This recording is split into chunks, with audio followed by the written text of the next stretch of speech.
Yeah.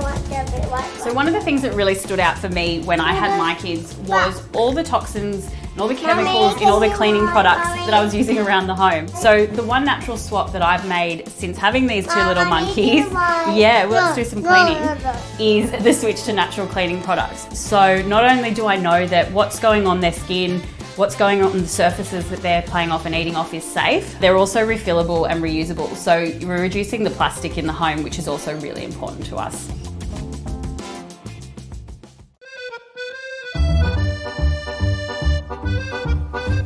That one thing that we try to commit to is going out on an adventure on the weekends, whether it be a small bushwalk around the corner or a larger adventure across the city. Now, I know it's not always easy to motivate those mini humans to get their little legs moving, so what we do is we pack a bag full of snacks, get some props going, and write out like a little checklist or scavenger hunt of things that we want to see while we're out and about. Maybe 10 different types of birds, 5 people walking a dog, different sticks, that kind of thing. I tell you, the kids love it. You forget the magic of being a child sometimes, just seeing a spider making a spider web or an ant crawling into an ant hole or seeing a bird's nest in a tree. It blows their little minds. I challenge you this weekend, if you can make time to get out and go on a little adventure, you won't regret it.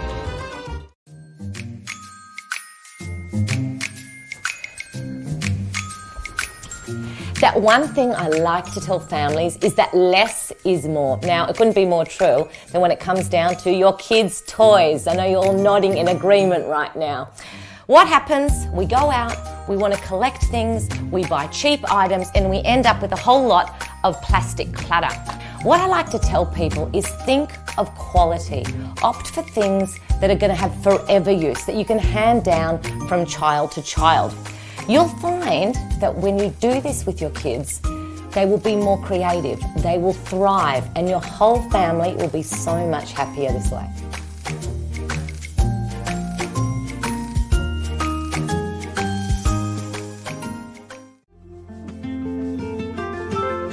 In a world that is increasingly busy and scheduled for our little toddlers and kids, one of the best things we can give them is the opportunity for free, unstructured play in nature. The benefits of nature play are huge, but 3 that stand out is it boosts our kids' creativity, it allows our kids to regulate their emotional systems, and it also increases their academic potential. So if you're having a tough afternoon with the kids, one of the best things you can do is throw open the doors and get playing. That one thing we do as a family is when things go pear-shaped, we dance. And we have this one song we always play, the kids know if it comes on, everything stops, everyone gets up, everyone dances, and we forget about all the craziness that happened before then. And the best part, I can dance exactly like a dad, and they still think I'm pretty cool. Do you want to dance? Yeah? You love to dance, don't you? Let's dance. Let's dance.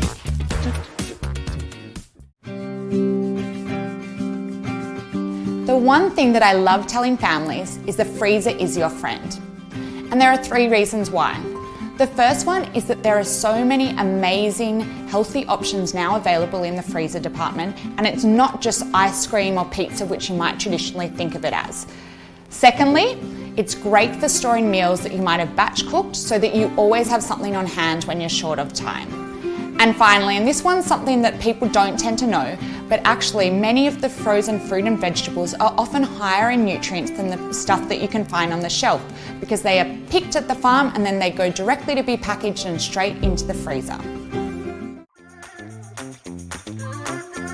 One of the most important things I've learned about feeding toddlers is as soon as possible to try and get them on to having family meals. Rather than stressing about creating all this different stuff for your kids, it's actually easier to just put the health of your whole family first and start thinking about family meals that you can share together. Now, mine aren't quite at this age yet, but if you have older kids, it can also be a great idea to get them involved in planning your meals out for the week and maybe even doing some shopping or some prep together to generate that greater interest in healthy food.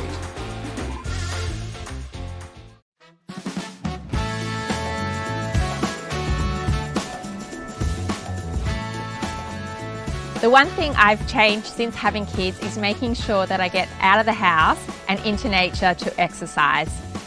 Not only do we all get a big dose of vitamin D, but the kids get to run around, burn off some energy, while I get to work out and get those endorphins flowing.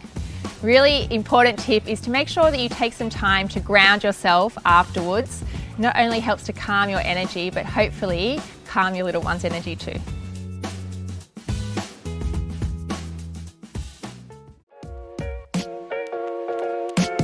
The one thing I did for my family, and what I pay attention to when I go to people's homes, is having a look at what they're storing their food in. It always seems to be plastic containers for lunch boxes and drink bottles. And while this is really convenient and quick and easy, did you know that most plastic leaches hormone disrupting chemicals, which are really bad for our health? Fortunately, there are some great alternatives out there like stainless steel or glass, and these are so good for the planet and much better for your health.